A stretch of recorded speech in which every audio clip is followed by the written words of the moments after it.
Hello good night साथीहरू। अघि बिरयानीको कुरा गर्दै थियौँ। यहाँ पाकिसक्यो है, हेर्नुहोस् है।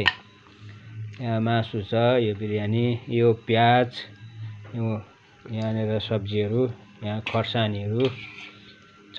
यहाँ सोल्डर पनि एकदम रेडी छ है। यहाँनिर एकदम स्टार्ट पो गर्यो खाना। यहाँ स्टार्ट गरिसक्यो भयो यहाँ म्याडमले हो।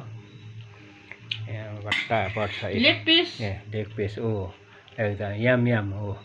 ल टोकी पनि हाल ग्राममै छ साइडमा एकदम हो लेग पिस। अरू म्याडमले टोक्नु भयो एकदम बिरयानी अरे यसको नाम पनि हो। के हो बिरयानी भनेको। यहाँ अब सुरु भयो खानु लागि सब। र तपाईँहरू पनि यसो बनाएर खानुहोस् कस्तो हुन्छ बिरयानी भन्ने कुराहरू है। ल सबैजनालाई गुड नाइट।